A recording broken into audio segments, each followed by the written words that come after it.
Dans cette nouvelle vidéo, on continue la conception de notre bateau radiocommandé modulaire. Pour créer cette pièce qui apparaît ici en rouge, la poupe de notre premier bateau, on va réutiliser une bonne partie de ce qu'on a appris depuis le début de cette série. Ça va nous permettre de consolider nos connaissances, car c'est ultra important de refaire plusieurs fois les manips pour bien apprendre. Et si besoin, pour les points les plus importants ou les plus complexes, je vous indiquerai des liens vers des vidéos existantes qui vous permettront de revoir ces notions en détail. Je suis Gabriel, j'ai de nombreuses années d'expérience professionnelle en conception avec des outils 3D, et sur cette chaîne, j'essaye de vous donner des clés pour débuter avec FreeCAD et apprendre à concevoir. Allez, c'est parti, on va se mettre tout de suite à concevoir sur le logiciel. Pour cela, je crée un nouveau fichier, j'appuie sur Nouveau. J'enregistre pour donner un nom au fichier. Je vais l'appeler poupe 1. Entrée. Le fichier est créé. Et maintenant, je vais utiliser la pièce existante, c'est-à-dire coque 200, comme référence pour créer une nouvelle géométrie dans poupe 1. Tout d'abord, je vérifie que dans mon environnement de travail, j'utilise bien l'atelier Part Design, ici. Et dans poupe 1, vous voyez que l'arbre de construction est vide. Et avant toute chose, je vais devoir créer un corps. Parfois, dans les vidéos de cette chaîne, on commence par créer une esquisse, ce qui crée automatiquement un corps. Dans ce cas-là, on ne commence pas par créer une esquisse, mais on va quand même créer un corps. On appuie donc sur la fonction ici, et vous voyez que le corps est créé, et qu'automatiquement, une origine est aussi créée. Dans cette origine, on le verra plus tard, il y a des axes de référence et des plans de référence. J'enregistre à nouveau, et je vais aller chercher dans la pièce coque 200 une référence géométrique pour commencer à modéliser poupe 1. La référence géométrique que je vais utiliser, c'est cette face. OK? Et on va utiliser une technique qui s'appelle SubShapeBinder ou créer une forme liée du sous-objet, qu'on a déjà vu en détail dans la vidéo dont le lien apparaît ici à l'écran. Alors, je vous rappelle, puisque certains avaient un peu de difficulté, qu'il y a bien une séquence importante à suivre pour que ça fonctionne. Déjà, il faut que dans la pièce de réception de la référence, il y ait bien un corps. Ensuite, on sélectionne la géométrie de référence. Ici, c'est cette face qui est sélectionnée en vert avec tous ces détails. Ensuite, je retourne dans le fichier poupe 1 sans rien cliquer. Pour l'instant, j'ai juste sélectionné et je n'ai cliqué sur aucune fonction ou aucun élément. Là, je ne fais pas de clic gauche là, dans la fenêtre de travail. Et à ce moment-là, j'appuie sur SubShapeBinder ou créer une forme liée du sous-objet. Je clique. Et vous voyez que le binder est bien créé dans l'arbre de construction de mon fichier poupe 1. J'enregistre. J'ai maintenant donc une liaison, une référence qui provient de la pièce coque 200 et qui est intégrée au fichier de ma nouvelle pièce. Maintenant que ça c'est fait, on va pouvoir fermer les autres pièces et partir de ce binder pour tout simplement créer notre géométrie. Ce binder, je vais commencer par le renommer.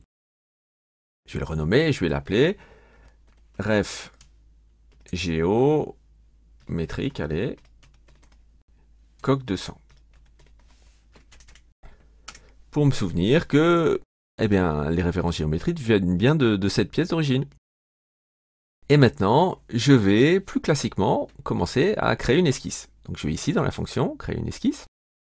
Je choisis le plan XZ comme support d'esquisse.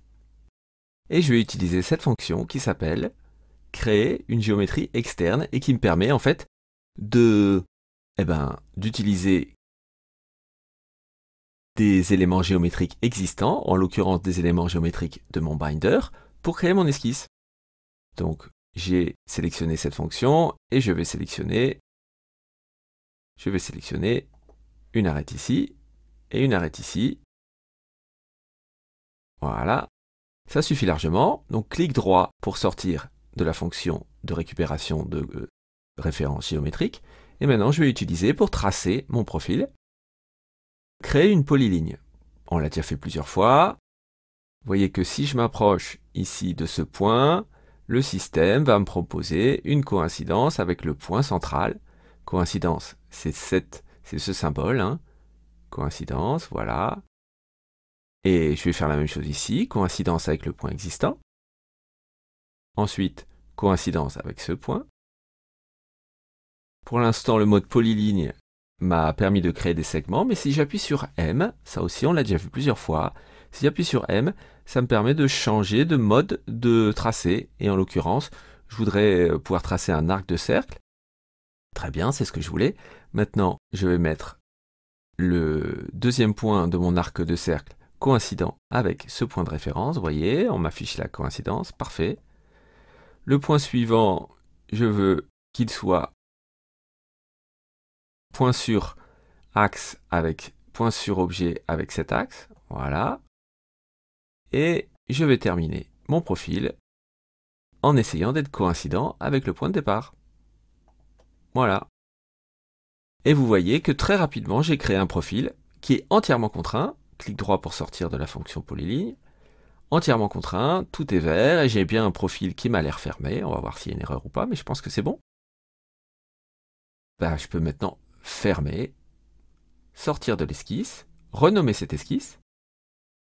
Je vais la renommer et je vais l'appeler ES volume 1 pour esquisse volume 1. J'appuie sur Entrée.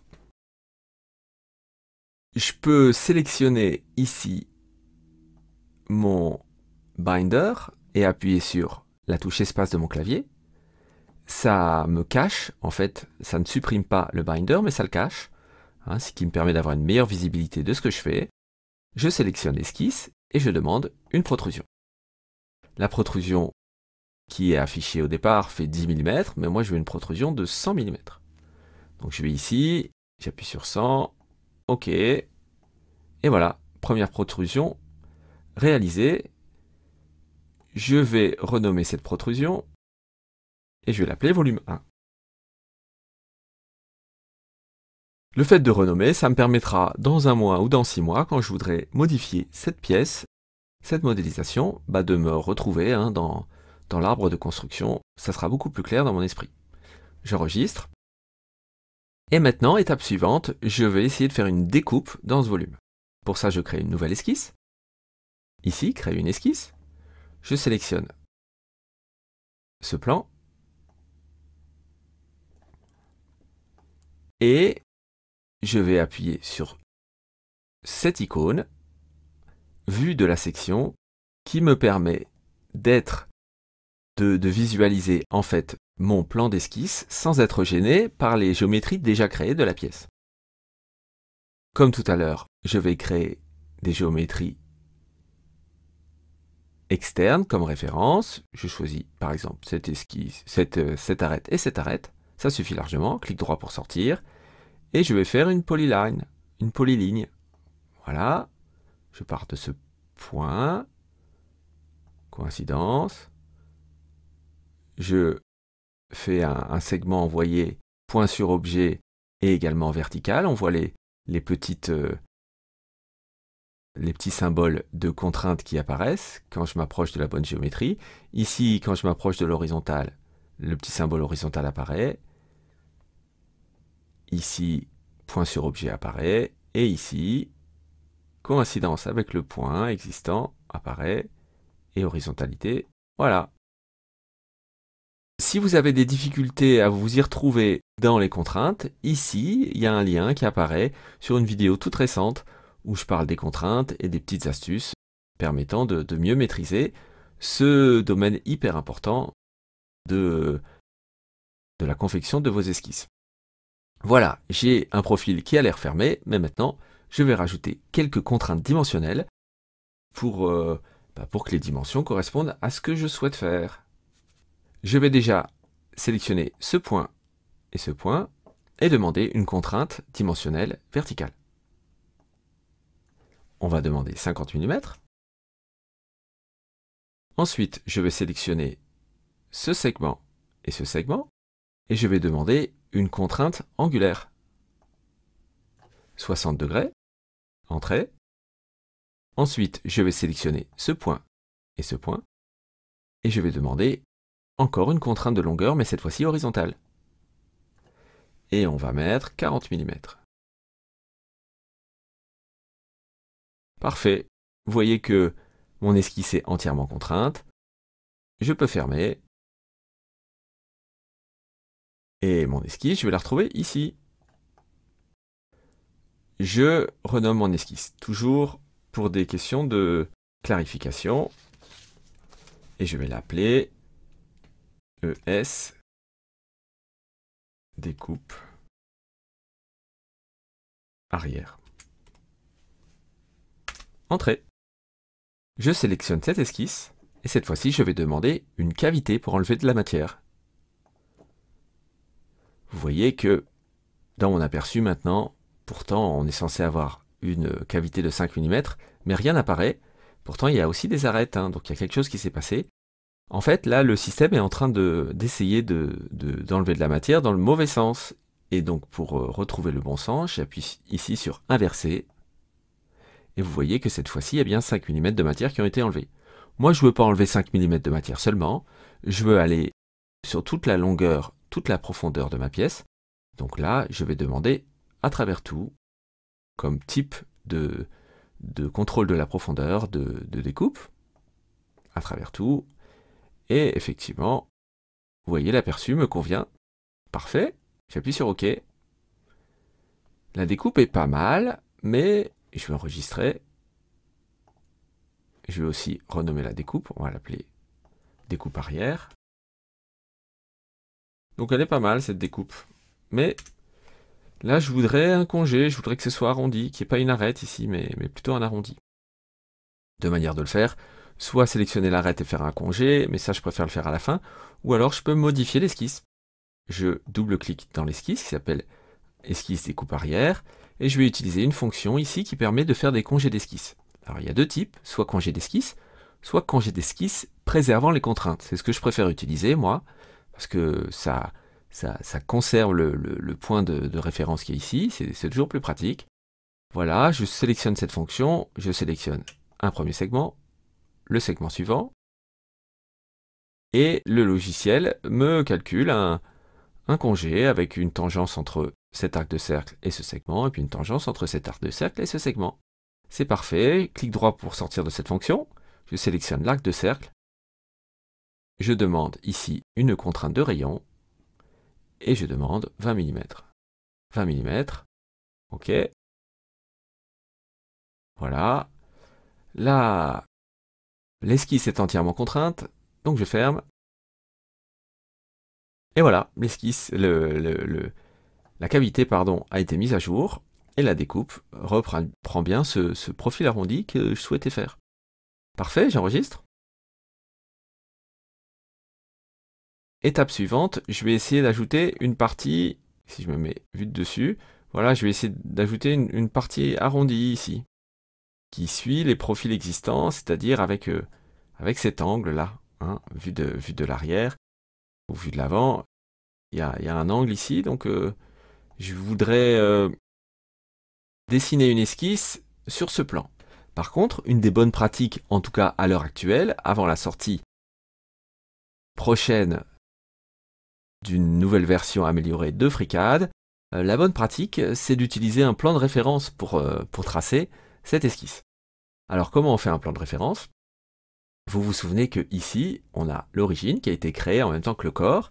Si je sélectionne origine, j'appuie sur la barre d'espace de mon clavier, et vous voyez qu'il y a des éléments de référence qui apparaissent. Si je déplie un peu l'origine, il y a trois axes. Je sélectionne l'axe X, Y et Z, j'appuie sur la touche espace pour les cacher, j'en ai pas besoin. Je les supprime pas, je ne fais que les cacher. Et puis il y a deux autres plans qui sont là, qui sont intéressants pour la suite, mais pour l'instant j'en ai pas besoin, donc je vais aussi les cacher.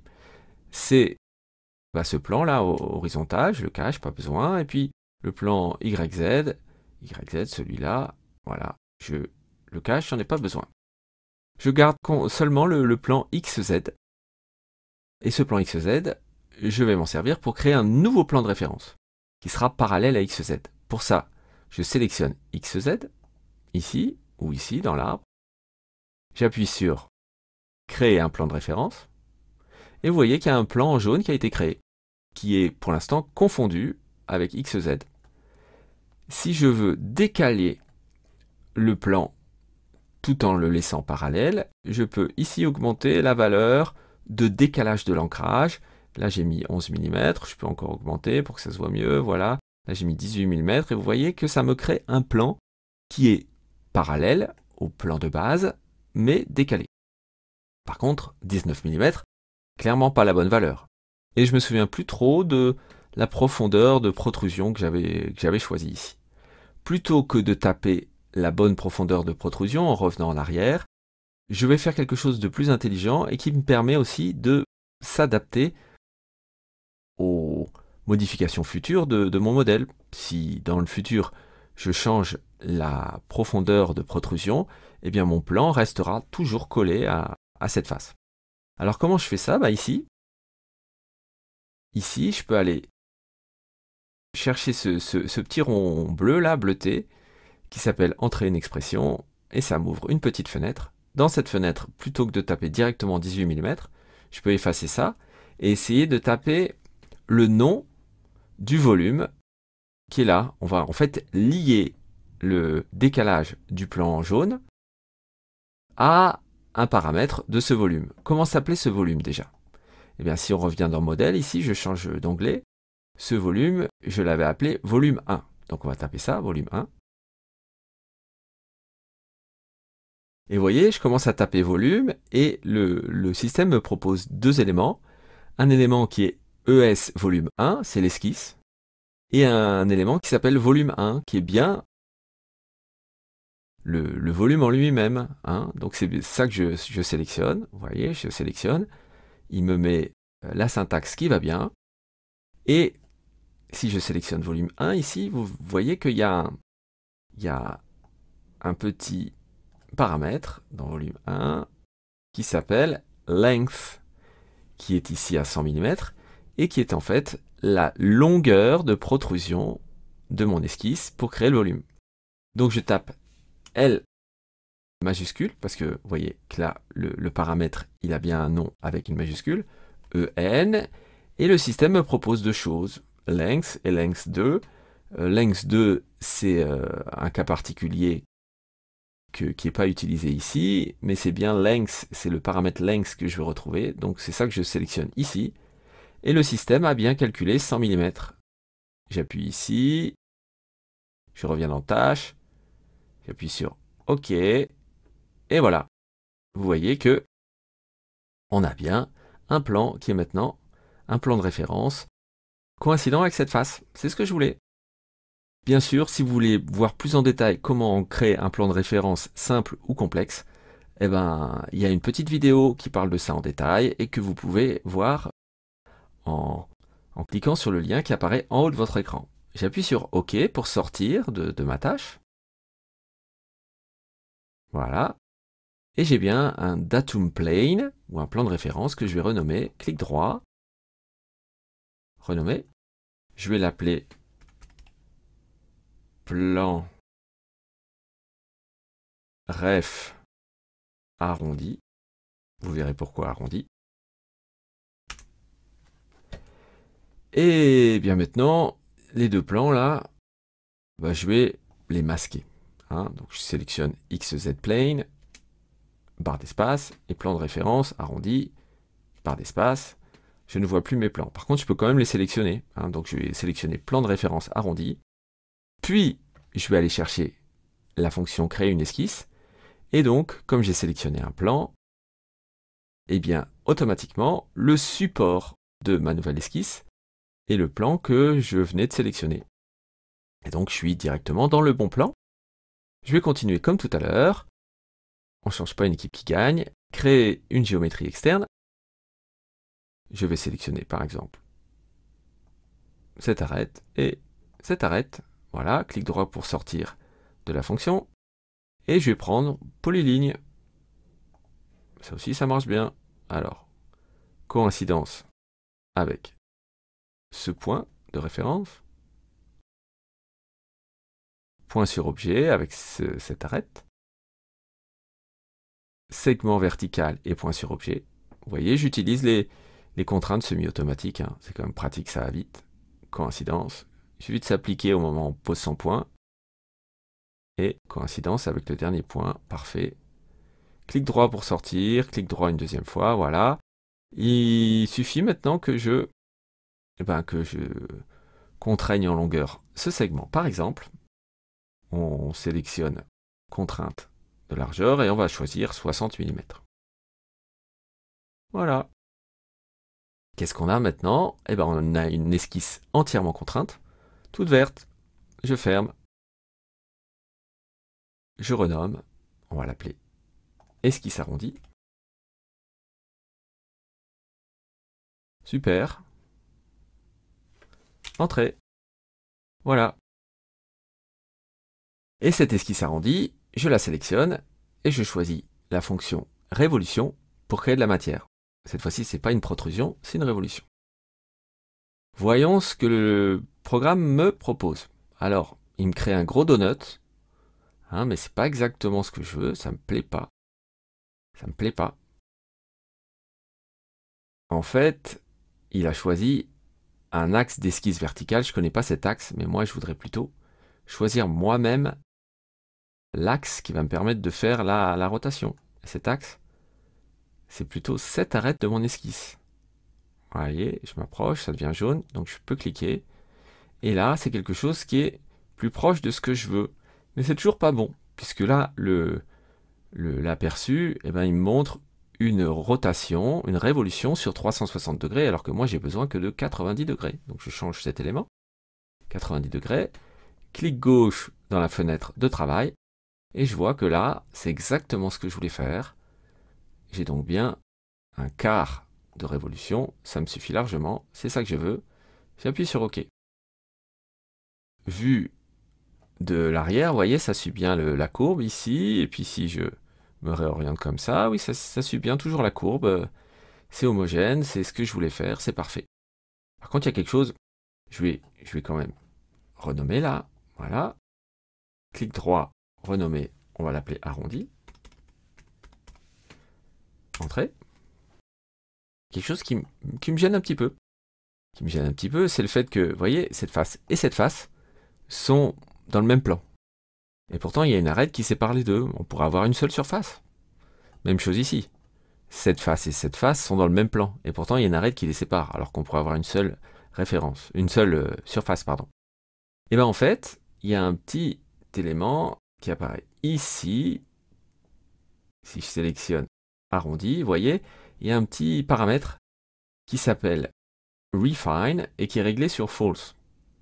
Si je le règle sur True, que je fais un clic gauche ici, dans la fenêtre de travail, ça m'enlève cette petite arête, et maintenant le logiciel considère que tout ça n'est qu'une seule face, même chose en bas. Ça a affiné le modèle, ça a enlevé les arêtes qui ne sont pas nécessaires. Voilà, le modèle est plus beau.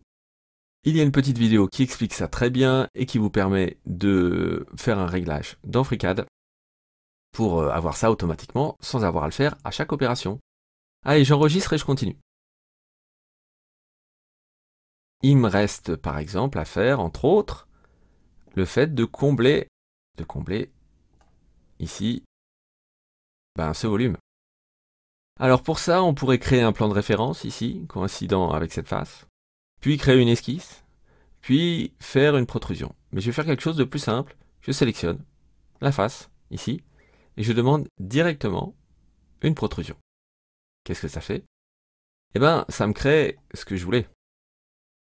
Sur une épaisseur de seulement 10 mm, mais le volume est quand même bien créé, et en plus dans la bonne direction, donc là je ne vais pas inverser, c'est la bonne direction.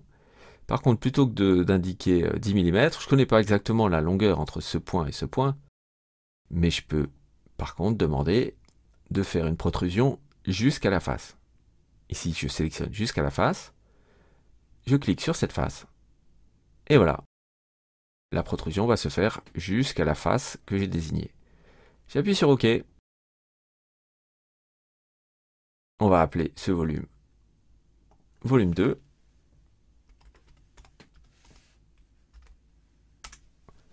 Et vous voyez que j'ai le même problème que tout à l'heure. Volume 2, je le sélectionne et Refine. Il est encore réglé sur False. Alors je peux le régler sur True. Voilà. Ça marche, super. C'est parfait. Le volume est beaucoup plus sympa. Voilà, on commence à bien avancer sur notre volume, sur notre pièce. Elle commence à ressembler vraiment à la forme définitive. Mais maintenant, eh ben, j'ai dessiné que la moitié. En fait, dessiner la moitié, ça me permet d'avoir des esquisses à dessiner plus simples. Mais à un moment, il faut quand même passer à la version totale qui va couvrir toute la largeur de notre petit bateau. Alors pour ça, vous voyez, ici dans mon arbre de construction, on va agrandir un petit peu pour que ce soit plus visible. Je vais un peu réduire l'origine, voilà, c'est plus clair maintenant. Dans mon arbre de construction, j'ai mon Subshape Binder. Là, j'ai un ajout de matière, un enlèvement de matière, un ajout de matière et encore un ajout de matière. Et bien, je vais sélectionner je ne vais pas sélectionner le plan de référence ni le Subshape Binder, mais je vais sélectionner tout le reste, les ajouts et les retraits de matière. Voilà, c'est 4 fonctions dans cet ordre. Et ensuite, j'appuie sur Symétrie. Et ça va me permettre d'avoir une pièce symétrique. Et donc, de créer en un seul clic la deuxième moitié de ma pièce. Vous voyez que là, la référence pour la symétrie, c'est encore ce fameux axe d'esquisse verticale. Mais moi, je ne sais pas exactement ce que c'est. Je préfère maîtriser exactement tous les paramètres de la symétrie, notamment l'élément de symétrie, hein, c'est quand même l'élément de référence, c'est quand même très important. Et ce qui m'intéresse ici, c'est ce plan YZ. C'est celui-là que je veux comme référence de symétrie. Donc YZ, voilà, je le sélectionne ici. Et ça marche, c'est bien le bon. Transformation réussie. J'appuie sur OK pour sortir. On va renommer ça. On l'appelle symétrie. Entrée. Refine. On sélectionne comme symétrie, refine et true. Parfait. Vous voyez que là, ça m'a enlevé pas mal d'arêtes. Et on a un joli volume. Super. On s'approche vraiment des volumes principaux de notre pièce. Parfait. J'enregistre. Voilà. Et moi, je vais rajouter un congé ici. Je voudrais que toutes ces arêtes là, elles subissent une transformation congé. Et pour ça, j'ai pas besoin de toutes les sélectionner. J'en choisis une. J'appuie sur congé. Et vous voyez que l'aperçu qui est créé, il concerne toutes les arêtes qui se suivent là. Mais 1 mm, c'est vraiment pas assez. Donc je vais mettre 20 mm. Clic gauche ici pour avoir un aperçu. Ouais, ça me plaît. Ça me plaît. La transformation a bien réussi. Et en plus, la dimension me paraît bien. J'appuie sur OK. Je change le nom. On va l'appeler congé arrière. Congé AR. Voilà. J'enregistre. Et maintenant, c'est le moment de mettre un pouce bleu si la vidéo vous a été utile. Mais on va maintenant continuer et on va aborder une toute nouvelle fonction. Mais pour ça, il va falloir attendre l'épisode suivant qui va sortir dans quelques jours, j'espère. Ici et en description s'affichent maintenant des liens vers des vidéos précédentes déjà sorties où j'explique les notions clés réabordées aujourd'hui en détail. Si quelque chose vous a échappé, je vous souhaite un excellent visionnage et je vous dis à bientôt.